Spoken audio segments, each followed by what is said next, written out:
मित्रांनो, सध्या सगळीकडे एआयचा वापर झपाट्याने वाढत आहे. कोणी म्हणतं यामुळे क्रांती होईल, तर कोणी म्हणतं यामुळे नोकऱ्या जाईल. पण IBMचे CEO यांनी एक दावा केलाय की यामुळे आता अनेक नोकऱ्या देखील जाऊ शकतात.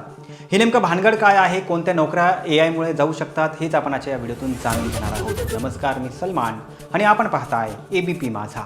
IBMचे CEO अरविंद कृष्णा यांच्या मते येणाऱ्या काळामध्ये एआयमुळे बँकिंग क्षेत्र तसेच कॉल सेंटरमधल्या नोकऱ्यांना धोका आहे. जिथे रोज तेच काम करावं लागतं, जिथे फोनवर उत्तर देणे, डेटा भरणे किंवा बिलांचे हिशोब जुळवणे अशी कामं आता मशीनद्वारे आरामात होऊ शकतात. त्यांनी स्पष्टपणे म्हटलंय की येणाऱ्या काळामध्ये कॉल सेंटरमधल्या 50% नोकऱ्या जाऊ शकतात. आता तुम्ही म्हणाल हे फक्त मोठ्या लोकांसाठी आहे का? तर तसं नाहीये. कारण स्टॅनफोर्ड युनिव्हर्सिटीने एक अभ्यास केलाय. त्यात असं दिसतंय की ज्यांचं वय 22 ते 25 आहे, म्हणजे ते आत्ताच नोकरीला लागलेत, त्यांच्या रोजगारात देखील 13% घट झाली आहे. का?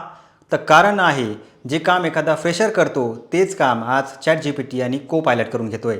तर आता हे ऐकून तुम्हाला टेन्शन आलं असेल, पण घाबरू नका, कारण काही क्षेत्र असे आहेत ज्या ठिकाणी एआयची डाळ शिजणार नाही. डॉक्टर आणि आरोग्य सेवा, रुग्णांचा डेटा खूप गुंतागुंतीचा असतो. तिथे मशीनपेक्षा माणसाचा अनुभव अधिक जास्त कामाला येतो. बांधकाम क्षेत्र म्हणजेच कंस्ट्रक्शन, घर बांधणं हे काय एआयचं काम नाहीये. तिथे प्रत्यक्ष जमिनीवर उतरून काम करावं लागतं. त्यामुळे गवंडी आणि इंजिनियर सुरक्षित आहेत. आणि शिक्षण क्षेत्र, कारण शिक्षण क्षेत्राची जागा एआय कधीच घेऊ शकत नाही. तर मग आता करायचं काय? हातपाय गळून बसायचं का? तर मुळीच नाही. अरविंद कृष्णा एक छान गोष्ट म्हणालेत, जुन्या नोकऱ्या गेल्या तरी नवीन नोकऱ्या जास्त प्रमाणात तयार होतील.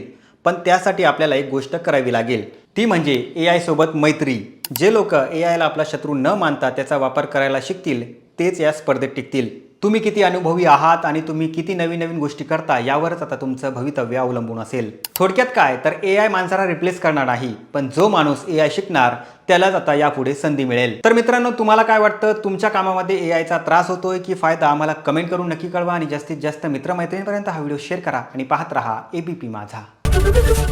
ABP माझा, उघडा डोळे बघा नीट.